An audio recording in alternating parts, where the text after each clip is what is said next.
चंद्रकांत खैरे यांच्यासाठी शिवसेनेचे दार बंद आहे। चंद्रकांत खैरे सांगतात हे लोक गद्दार आहे, अशा लोकांना आम्ही घेणार नाही। तुम्ही कशाला आमच्याकडे येत आहे? तेथेच राहा, आता तुम्ही घरीच राहा। अनेक वर्ष तुम्ही पद भोगले असून खैरे यांना शिवसेनेत एंट्री नसल्याचं खासदार संदीपान भुमरे यांनी आयोजित पत्रकार परिषदेत म्हटलं आहे।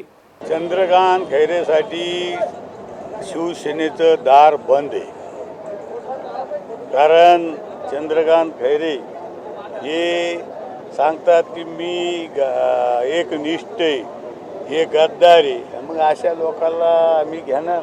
आम्ही गद्दार आहे। तुम्ही कशाला आमच्याकडे येता? तुम्ही आहे तिथंच राहा। मी कालच सांगितलं, आता तुम्ही घरी राहा। आता अनेक वर्ष तुम्ही पदं भूषिले, आता दुसऱ्याला भूषून द्या। रिटायर झाले का ते? आता काय रिटायर नाही राहिलं काय? आता त्यांना काही सल्ला असेल खैरेला सल्ला दिला ना, आता कालच सल्ला दिला मी एका प्रेसमध्ये की आता खैरेने आता अनेक वर्ष पदं भूषिले, आता घरी बसावं, शांततेचं दुसऱ्याचं बघावं। आता खैरेला एंट्री नाही। खैरेला एंट्री नाही, कोणी काही म्हणून द्या, खैरेला एंट्री नाही।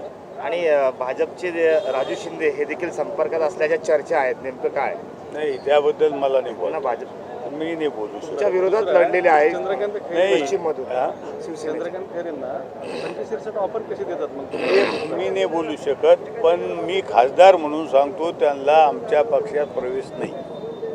मी खासदार म्हणून सांगतो, आता पालकमंत्री काय बोलले मला माहीत नाही, पण खासदार म्हणून सांगतो की आम्ही त्यांना पक्षात घेऊ शकत नाही। नाही। दुसरा मुद्दा, अंबादास दानवे पण संपर्कात असल्याची कोण कानावर येतो? त्यावेळी मी फक्त तुमच्या माध्यमातून ऐकतो की अंबादास दानवे पक्षात येणार आहे, पण मला त्याची काही माहिती नाही। माहिती घेऊन मी तुम्हाला सांगतो। त्यांच्यासाठी दार उघडं असेल? नाही, मी सांगतो आता सगळे होऊन गेलेलं आहे, आता निवडणुका झाल्या, सगळं काही झाले, आता आमचे कार्यकर्ते सक्षम आहे सगळे। मला वाटतं आम्हाला गरज नाही कोणाची। मनपा निवडणुकीची तयारी सुरू झाली? मनपा निवडणुकीची तयारी आमची रोजच सुरू आहे। निवडणूक आली म्हणून आम्ही मिटिंग घेत नाही की तयारी करीत नाही की आम्ही आता निवडणूक आली मग मेळावा घ्यायचा, असं नाही। आम्ही रोजच तयारी, रोजच काम करतो, आमचं रोजच तयारी असते। आणि महानगरपालिकेवर आम्ही झेंडा फडकू एवढं सांगतो।